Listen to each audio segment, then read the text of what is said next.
এখানে কি সুন্দর ডাটার ইয়েগুলো ছোকরা পাকড়া সব ছাড়িয়ে বিক্রি হয়। আচ্ছা না 50 টাকা 52 টাকা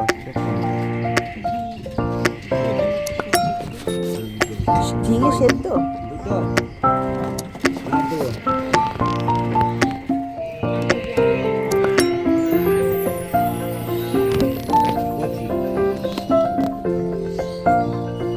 কি করছো?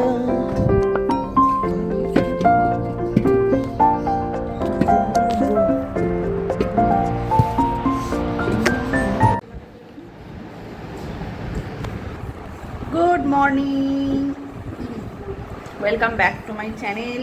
আজকে সকালবেলা 4টা থেকে ব্লগ শুরু করেছি। বা আজকে সবজি বাজার করলো। আমাদের এখানে না পাড়ায় পাড়ায় আসে সবজি নিয়ে, আমাদের ওইখানেও আসে কিন্তু অনেক বেলা করে আসে। এখানে বেশ সকাল সকাল এলো, টাটকা টাটকা সবজি নিলাম। এখন এখানে আমি আজকে লুচি হবে, লুচির জন্য ময়দা মাখছি। অলিরানি ঘুম থেকে উঠে দুধ টুধ খেয়ে এখন সময় পাচ্ছে না। পপিকে ফোন করেছি, ও একটু পরেই ঢুকছে। আর ওইখানে মা মা যে কী রান্না করবে? মা আজ নিরামিষ। কেন তুমি নিরামিষ খাচ্ছ কেন?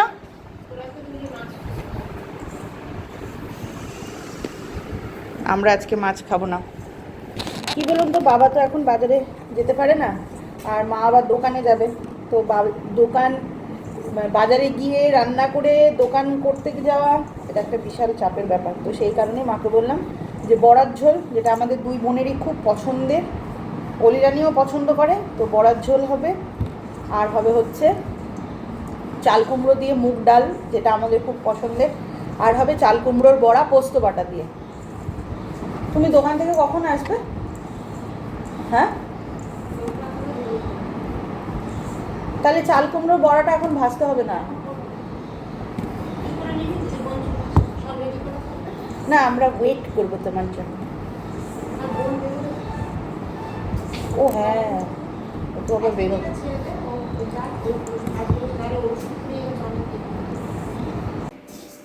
কটা বাজে রোদ না মনে 9:35। মাথা ভেবে ওইদিকে বসিয়ে দিই। তুমি কি কিছু বলতে চাও? তোমার মেয়ে এসছে, তোমার খাটনি বেড়ে গেছে, আবার তোমার ছোট শয়তান আসবে, বড় শয়তান এসে তোমাকে অর্ডার দিয়ে দিয়েছে তোর মেয়ে যখন বড় বড়ার ঝোল করো, মুগের ডাল দিয়ে, চাল কুমড়ো দিয়ে করো। হ্যাঁ, খারাপ হয়ে গেল। আয়নার সামনে দাঁড়া দিচ্ছে।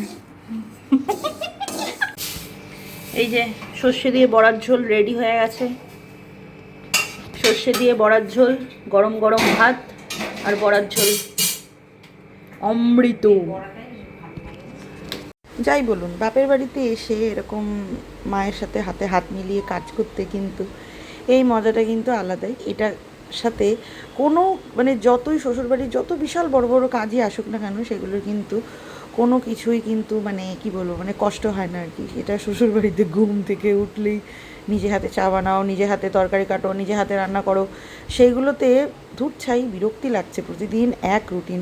কিন্তু বাড়িতে আসার পরে যখন মা রান্না করছে, সেই সময় মায়ের হাতে হাতে সবজি বানিয়ে দেওয়া, একটু মাকে চা করে খাওয়ানো, বা একদিন রান্নাটা শখ করে নিজেই করলাম, এইটার কিন্তু টোটালি আলাদাই। এটা একমাত্র মেয়েরাই বুঝতে পারবে, তাছাড়া আর কেউ বুঝতে পারবে না। হয়তো বড়েরা বলবে ওইখানে গিয়েও তো করো, এখানেও করো, এতে তফাৎ কোথায়? কিন্তু না, তফাৎটা অবশ্যই আছে। শিলং থেকে বেরিয়ে যাবো। খ্যাপা কত প্রকারের খ্যাপা হয়। দুপুর ঘন্ন রোদের মধ্যে এখন উনি চুল কাটতে যাবে। উনি কাটবে, ওনার ঘুম আসছে না চুল না কাটলে। একেবারে টেকো, একেবারে টাক করে দেবো। আর ওই যে সামনে মা বসেছে, মা যাবে হচ্ছে দোকানে। তো আমি সোজা এখান থেকে নেমে যাচ্ছি। নেমে কি কোথায় যাবি? দিদিমার বাড়িতে। চলে যা। বিয়ের আগে কাকির কাছেই আমি হেয়ার কাট করতাম, আইব্রো করতাম, তারপরে ফেশিয়াল টেশিয়ালও করতাম। বহুদিন পরে এলাম, কাকির কি বলে পার্লার পুরো চেঞ্জ হয়ে গেছে। আসলে আসি তো খুব 2-1 দিনের জন্য, তখন আর এসে আর কিছুই কাজ করানো হয় না। ম্যাক্সিমামই এখন আমি অন্ডাল থেকেই করিয়ে নিয়ে আসি সব কিছু। তো আজকে কাকি খুব খুশি হয়েছে যে তোর একদিন, মানে সেটাই বলছিল, তোর একদিন আমি চুল কেটেছি, আজকে তোর মেয়েরটা হেয়ার কাটিং করছি। মানে এটা মানে হয়। আর যারা যারা চাকদায় যাদের বিয়ে হয়েছে আমার বান্ধবীদের, তারা আসে। তো বেশ একটা ভালো লাগলো। অলিরানি বলছে যে মা তুমি আগে চুল কাটতে, সেখানে আমি এসেছি, আমারও খুব ভালো লেগেছে।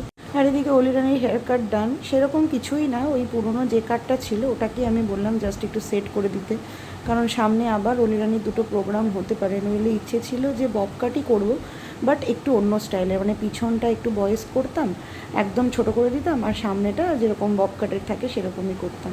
বাট ওই প্রোগ্রামের জন্য আর হলো না। এই যে অলিরানি হেয়ার কাট করে চলে এসছে। অলিরানি কি সুন্দর লাগছে দেখতে, সুন্দর। হ্যাঁ গরম তো লাগছে জানি। আমি আর একটুখানি ঝুলটা বললাম কাকিমাকে ইয়ে রাখতে, মানে এতটা থাকতো, ঠিক আছে, ওর মুখের সাথে ম্যানেজ করেই করতে হয়। পিছন ঘোর, পিছন ঘোর। এই যে জিনিসটা এরকম, এটা হচ্ছে বব কাট কেটে এসছেন, ওনার খুব পছন্দিদার চুল আর কি। কিরে লালটুস? আর লালটুসও চলে এসছে আমাদের সাথে। ভাল লাগছে দিদিকে?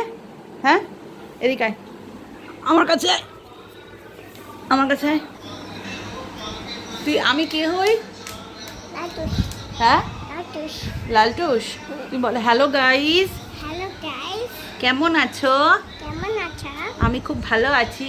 আমি খুব ভালো আছি। তুই আজ কি দিয়ে ভাত খেয়েছিস সকালবেলা?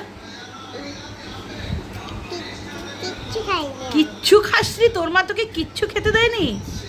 হ্যাঁ কি মিথ্যা, কি মিথ্যা কথা বলতে পারি। আমাকে একটু আদর করে দে, আমাকে একটু আদর করে দে, আমাকে একটু আদর করে দে। তাজা করলাম। দেখ দে, আদর করে দে। আমি তো আদর করে, আমাকে বুকুল বুকুল করে দে। গুলগুল করে দাও। হুম ভালো করে, ভালো ভালো করে। আর একটা উমা দিয়ে দে, দাও। দে দে, তুই উমা দে, উমা দে।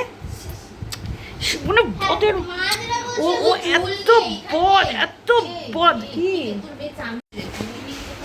টু লেখো উমা, এটা হেলে হেলে সব আইকা দিছে। এটা কি রাখছ? এটা কার থোব রাখছস? এটা তুই? বাবা খুব সুন্দর। কিংভূত, কিংভূত, ওটা কিংভূত। হ্যাঁ তুই একটা কিংভূত। এটা স্মাইল? ও স্মাইল তো দেখা ভয় পেয়ে যাইব। আমার ফোনে কি হয়েছে? কি ট্যালেন্টেড ও! আমার ফোনের কভারের এই যে এই স্মাইলটা দেখেছে, দেখে ও স্মাইল এঁকেছে। দেখাও দেখি স্মাইলটা, দেখাও স্মাইলটা, দেখাও, দেখাও স্মাইল দেখাও। ও এটা এঁকেছে, দেখ ও এটা এঁকেছে, দেখ, দেখাও দেখাও দেখাও, মুন্ডু ঘুরাও। এই যে